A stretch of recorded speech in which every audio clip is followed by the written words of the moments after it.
Welcome to Pankinen Financial Perspective with Ashton Pankinen from Pankinen Financial Group. Planning for your financial future means navigating challenges like market volatility, inflation, and retirement income.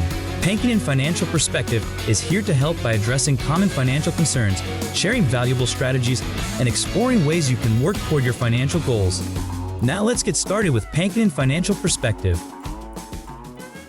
Hello, and welcome to the Pankinen Financial Perspective. My name is Ashton Pankinen from Pankinen Financial Group. If you'd like more information about what you hear during our show today, give us a call at 952-873-2703 or visit us online at pankinenfinancial.com. That's PANKONIN financial.com. And while at my website, click on our radio page to check out past shows or to subscribe to our program on Apple Podcast, Spotify, or Amazon Music. Also, while at my page, click the link at the top to get our latest retirement guide. If you've been keeping an eye on the markets or your retirement accounts lately, you already know 2025 has been a roller coaster year. Whether you're still earning a paycheck or if you've already hung it up and you started enjoying retirement, the ups and downs can feel relentless. So how do you protect what you've worked so hard to build? How do you stay focused on growing and preserving your nest egg when the financial landscape seems to be shifting beneath your feet? Today, we're going to talk about some smart, practical moves you can make right now to potentially help strengthen your retirement savings and keep your plan on track. But before we buckle up for the ride, let me introduce my co-host, Tony Shore, who says the only roller coaster he enjoys is the one that ends at the funnel cake stand. Well, let's put it this way. I know we're out of season here, but you saying roller coaster and funnel cake makes me think of the Minnesota State Fair. Yep. And I'll just tell our listeners out there and you, Ashton, I don't ever make it to the midway or to the rides because to get there, you have to go past so many food vendors. I never ever, I think, okay, this year we're going to get down there. I'll ride a ride.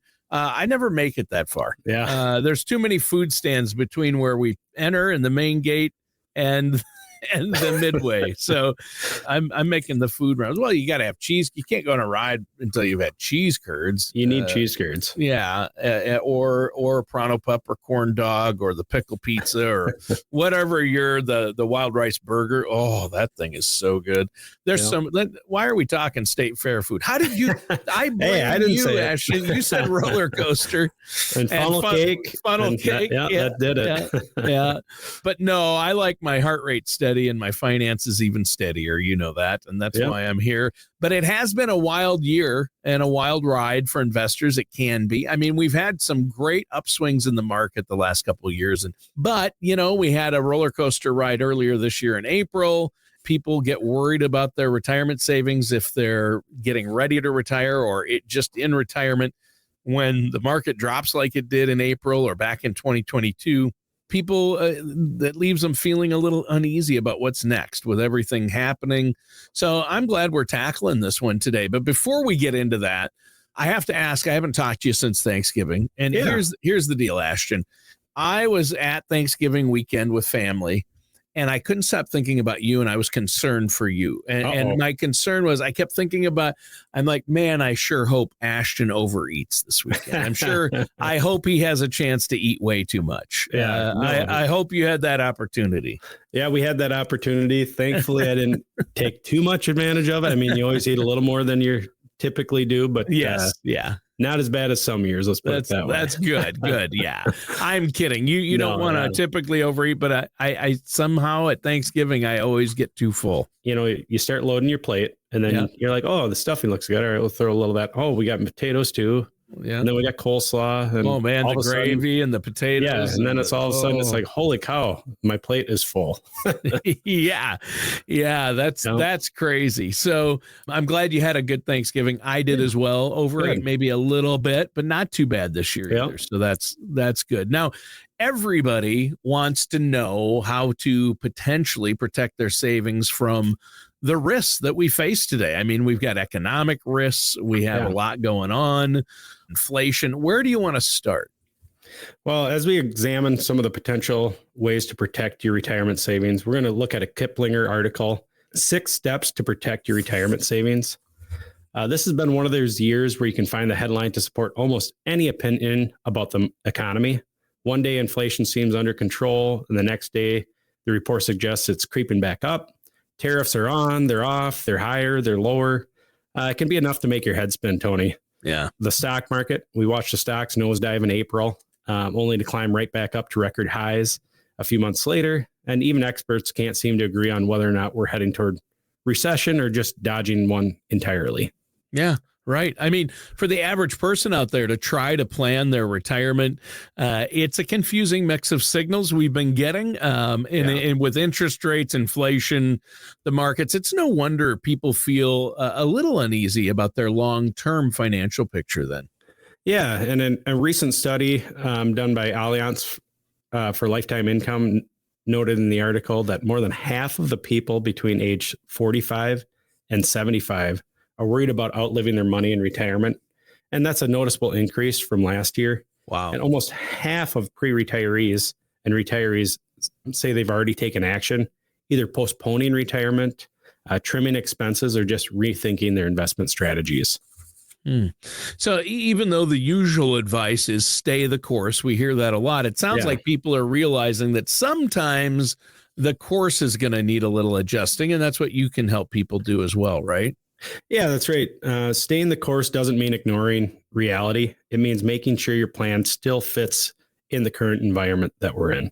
Sure. So again, you want to review your strategy and your portfolio regularly, and that can help you stay proactive instead of reactive.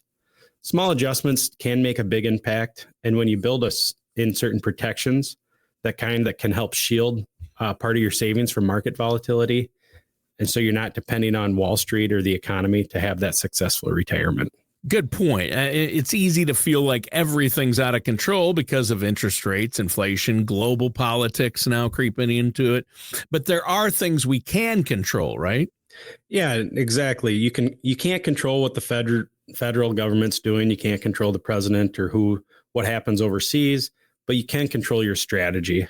And so how much risk you take in your portfolio, how much you're spending, and how you prepare for life's what ifs is what we can focus on. So I always tell my clients, focus on what we can control. Those things are diversification, proper risk tolerance, those types of things. And so that's not just good for your bottom line. It can help with peace of mind. So having a plan in place reduces stress because you're not at the mercy of every headline. And, some clients used to call in when the markets changed a little bit, up or down. And then we started sending them some guaranteed income on a monthly basis. And then they had less concern about what the market did. And so again, it's just one of those things you want to make sure you have a plan for. Yeah. And so let's say somebody's feeling nervous about the market or where it might be headed. What's the first step toward protecting themselves? Good question, Tony. First line of defense is a simple but can be powerful.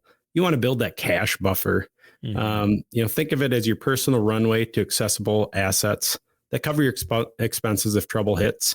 So let's say the economy slows down, we have layoffs or a market turn down. It gives you some breathing room.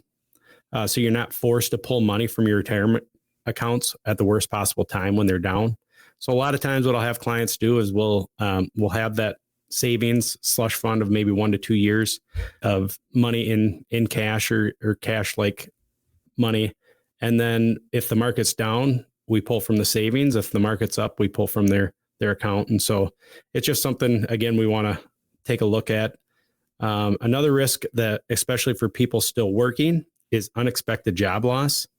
And that can sometimes last longer than expected. There was an article that said that workers between age 55 and 64 are averaging about 26 weeks to find that new job after a layoff. And those older than 65, it can take up to 32 weeks. And that number tends to rise during a recession. Sure. So, and without that cushion, you could end up maybe tapping your 401k early or taking on debt just to get by. And you don't want to do that. No. And the article explains Vanguard, a large 401k provider, found that 4.8% of participants took hardship withdrawals last year, nearly triple the rate than just a few years ago. And that was in a strong economy. And that's hardship withdrawals from their 401ks or retirement plans. Correct. Yep. Yeah, that's not good. Yeah. And so if you're within 5 to 10 years of retirement or newly retired, the bigger threat can be a market slump early in retirement. So there was a Morningstar study done that showed that retirees who experienced losses in the first 5 years of withdrawals are more likely to run out of money later on.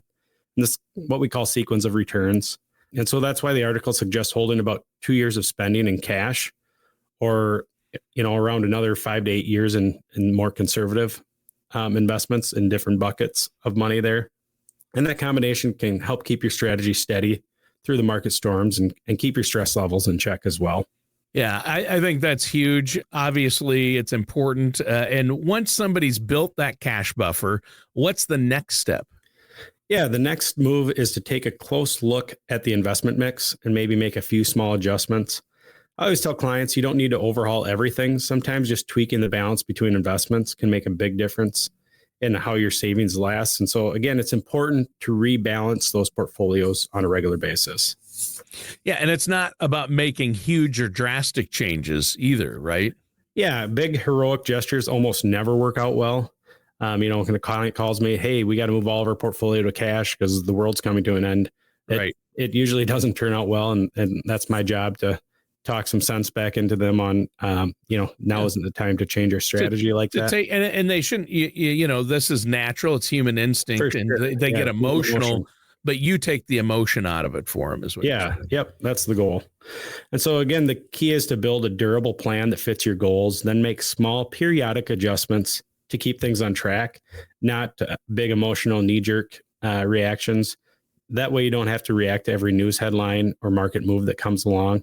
For example, if you haven't rebalanced your portfolio in a while, now is a good time to do that. Stocks have had a huge run, not just this year, but for the past decade. And it probably means that the mix has shifted a little bit. So let's say you started off with a 60-40 mix, or 60% stocks, 40% bonds 10 years ago, and you didn't touch it. Your portfolio would now be about 81% stocks. And that can be more risk than you're willing to take or than you realize. So you need to tweak it as you go. And that's why I know you recommend that people touch base with their financial advisor, with you at least once a year to look at it, where everything's at. And boy, if you didn't touch it and just left and you'd started with 60-40 even 10 years ago, now it's 81% stocks. Yeah. That could be a real problem if you're close to retirement, right? Absolutely. Yeah. 5 to 10 years before or after you retire can be critical. So that's when a major market downturn can really hurt, because you're starting to rely on savings from income, or your savings for income, I guess. And a mistake people make is keeping too much risky assets when they start withdrawing the money. They're trying to chase returns, but that approach can lead to future issues. So a modern mix of like 50% stocks, 50% bonds has averaged roughly 8.2% per year. Just about 1.5 points less than an 80-20 portfolio, 80% stocks, 20% bonds, but with much smaller losses. The biggest one-year drop for a balanced portfolio of the 50-50 is about 22%, compared to the 35% for that more aggressive 80-20 mix. Interesting. Yeah, and things have changed. The old 60-40 rule doesn't always work anymore. And so you have to have a real specific plan to your specific needs. Everybody's situation and strategy and plan is going to be a little different. You can't do the same thing your neighbor did and expect it to work out, because everybody's different. You have different goals, different time horizons, things like that. And before we continue, at the beginning of the show, you mentioned something that you're offering to our listeners out there today. And all they have to do is go to their website. You have a retirement planning guide, right? Yeah. Yep. We got our retirement planning guide on our website. You click the link at the top and you can access it. And again, our website is pankoninfinancial.com. That's PANKONIN financial.com. Or you can give our office a call. We'd be more than happy to schedule a consultation. The best number to get us at is that 952-873-2703. Again, that number is 952-873-2703. I know a lot of our listeners tune in on the radio show Saturday mornings. Give us a call, even if it's Saturday morning here, and we'll call you back Monday when we get in the office. Yeah, you can just leave a message. And I think it's great. It's a no charge, no obligation consultation to ask some questions. Ashton, I know you love to hear from our listeners. I do, yeah. Sit down with them, have them come in over a cup of coffee and just talk about where they're at. And you're not going to charge them for that. And if they want to work with you moving forward, great. If they just need a couple of reports run, there's no cost or obligation. It's kind of a no-brainer to get that done and to make sure you've got a proper plan in place. Exactly. So let's jump right back into today's topic. Where do you want to head next? Yeah, protection comes even more important as you move through retirement. So that said, you don't want to swing too far toward bonds either. That's the conservative part of the portfolio, because there's another risk that people often forget about, and that's inflation. The silent killer is what the silent killer, inflation. Yeah. Everybody's pretty familiar. It's not so silent. Well, yeah, these days it's not so silent, but yeah, typically we call it the silent killer. Yeah, every time I go to the grocery store, it screams at me. It's not silent anymore. But yeah, so I mean, on average, it's about 2.7% of your purchasing power. And even at that average, your purchasing power can be cut in half over a 25 to 30 year retirement. Oof, cut in half. Yeah. And so again, that inflation rises even 1 or 2 percentage power or points higher. So we're talking 3 to 4% instead of that 2.7. It gets cut in half in 15 years instead of 25 to 30 years. And most people are living now in retirement for at least 20 years. So that's going to be rough. That's eye-opening. So how do you protect against that? Yeah, one of the ways to do that is stocks still may be a good long-term hedge against inflation because they historically have outpaced rising prices over time. And research suggests that keeping a portion of your portfolio in equities or stocks can help maintain that protection. And then on the fixed income side, there's some options available like inflation protected securities called Series 1 savings bonds or treasury inflation protected securities, or TIPS for shorts. And so you have some of your bond holdings in those types of investments that may help your income keep up with inflation. And then finally, we don't want to forget about international diversification. This year, international markets have actually outperformed U.S. stocks for the first time in a while.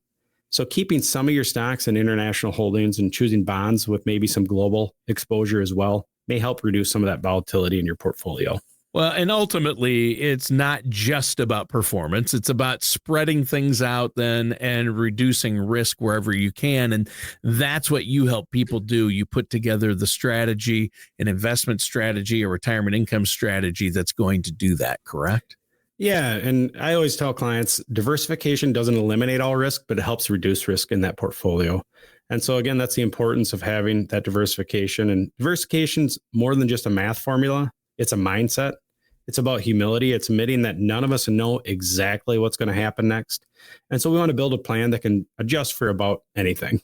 Yeah, I think that's good. And so far, you've talked about a lot here. Building a cash buffer was one of the first things.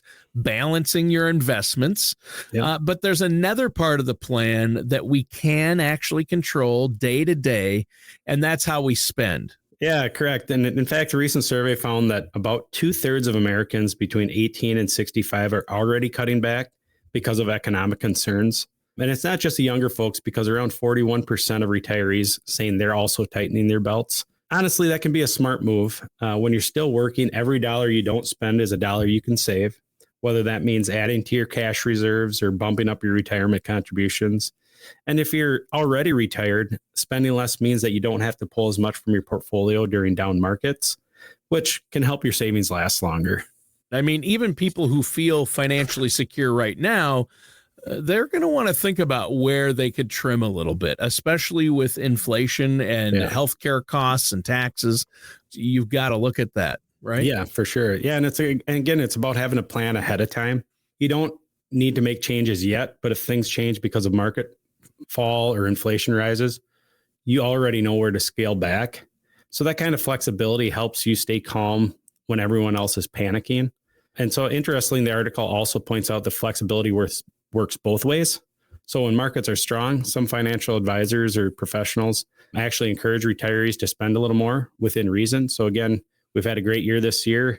Client calls me up, says, "Hey, Ashton, can I afford to buy this?" Well, yeah, you can. Things are good. And we're up 15% in the account or whatever that number is.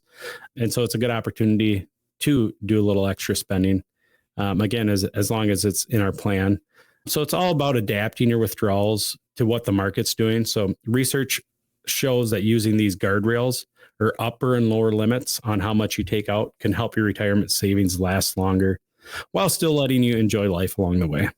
I like that. And you've covered a lot already today. Again, we're talking about important things like having a cash buffer or an emergency fund, then balancing your portfolio. And you don't just rely on the old rule of thumb 60-40 or 4% withdrawal rule. You have to have an individualized plan for your own personal situation. You talked about how to adjust spending. But there's one emotion that can undo all that planning if you're not careful, and that's fear. And you gave a little example of that. Somebody calling, like in April when or 2022 when when both markets and bonds were down, or in April of just this year, the market started to take a dip 10 to 20%. It looked up to 20%. And I actually know people. I talked to a friend who works with someone, and they demanded that they thought everything was crashing. The tariffs were going to crash everything. And they moved everything to cash. And then the market just weeks, like only 3 weeks, 4 weeks later. It didn't take long to record high, maybe a month later, record highs. They could have made all that upswing, and they lost out on all the upswing. Yeah. And then it's been record highs ever since with only a couple minor dips. So it's, when do you get back in without losing all that money? It's human nature to want to buy high and sell low, which is the opposite of what we want to do. Right. Again, that's where we come into play, having a professional on your side to help talk you through, hey, this is okay. We've seen a March 2020 before, and that was another quick up and down, or down then up, I guess. And so in April, thankfully, I didn't have anybody call me and panic too much. I was able to talk sense into most people. But in March of 2020, I did have 2 individuals that moved to cash, and one called me back the next day and said, hey, Ashton, I appreciate you. I was being irrational. Let's get back in. And, it was a good thing we did, because it didn't take long for that to recover from the COVID dips. Yeah. The COVID dip really got a lot of people. I mean, because we'd never seen anything like that in our lifetimes, For sure. A global pandemic like that. That was scary. And so fear is what does it. Warren Buffett, the Oracle of Omaha, considered one of the greatest financial minds to ever live, and a great guy too, by the way. If you see interviews, I mean, just a lot of wisdom there. Yep. And not, for a lot of times these wealthy people, not so great. But he seems to be a good guy and a philanthropist. But he says, one of the richest men in the world, and he said, there are 2 things that drive the market and drive people. It's fear and greed. Yeah. And that's determined. I see, when people are greedy, I sell. And when people are fearful, I buy. Yeah. Yeah, and it's again, you want to do the opposite of what most human nature is, and yes, exactly, and that's exactly what he's saying there. Yeah, but you're right; it's fear. So headlines can sound worrisome. I mean, if you just watch the news, the sky is always falling. Yeah. Actually, I tell my clients, and I personally don't hardly watch any news, just because all the negative media headlines out there, sets you in the wrong mindset, and then it makes you worry about things that. They call me, hey, Ashton, I saw this news headline. What does that mean for a portfolio? Well, did your goals change?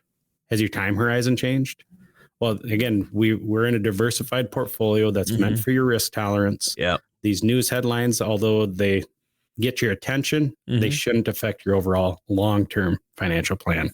Like you said, over time, like once a year, you want to go in and maybe make some tweaks, but you don't want to react every time there's a headline. And that's a lot. That's what gets a lot of people. So, I think that's fear. Fear is a problem, right? So what are people actually doing, though? Yeah. So we're already seeing in the numbers so far in 2025, initial Social Security claims are up 13% to almost 3 million. That's more than triple of the usual rate increase. And the article explains that Social Security claims are coming from higher earners, typically especially those age 62. Part of the trend may stem from the fear of confusion. So these are claiming early social security claims are coming from higher earners and other people, right? Yeah. And so again, it's recent staffing cuts and policy changes haven't helped. And so again, more people are claiming early in Social Security. And as we can talk about, that's not always a good thing. No, it's not. And I've read that the majority of people do file early as soon as they can because they think, hey, I'll get more checks. But they're locking in a lower amount. They might be putting their spouse in a bad situation by doing that. So, yeah, I just want to tell people out there, hey, if you haven't yet filed for Social Security or just recently filed, stop. Yes. And go in, and Ashton, I know you can run a Social Security maximization report that'll help them find the sweet spot for them and with their numbers in particular situation. And everybody's different, right? Everyone's different. Yeah. Don't wait until, I got to wait till my full retirement age. I got to wait till 70, or I got to file as soon as I can at 62. Don't do any of those. I have to do this. Or based on a friend or a neighbor. I was going to say, based on your coworker who says, hey, Social Security isn't going to be there in 20 years. You got to take it all now. Because that can lock in some permanent reductions. Yeah. And all the reports about the trust fund running out of money by 2033, they're not calming people down. And I mean, you talk about when you hear things like this. Here's another truth. Social Security is dying. I mean, that just puts talk about fear motivating people. And sure, they've been kicking that can down the road, but there are many things they can do to shore it back up. And I think they will. Hopefully they won't wait too much longer, but that fuels a lot of anxiety, right? It does. And again, depending on cash flow, sometimes it does make sense to file earlier. Again, we've talked about the lower income earner, maybe filing at 62 and the other wait until age 70 to maximize that Social Security is one strategy. But again, at the end of the day, you want to make sure you're making an informed decision, not just relying on, Billy says I got to start collecting at 62 because, Social Security is not going to be there when I turn age 70, because that's not a realistic thing. They'll make adjustments to Social Security. Sure. To something will be there. It might be your full retirement age might be a little more, or, something like that. Well, hey, we're almost out of time. It's been a great show. Ashton, I can't wait for our next show. We've got so much more to talk about, but before we go today, let our listeners know once again how they can set up that no charge, no obligation consultation with you. Yeah, again, if you have questions about your retirement plan or just want a little peace of mind on where things stand, give our office a call, 952-873-2703.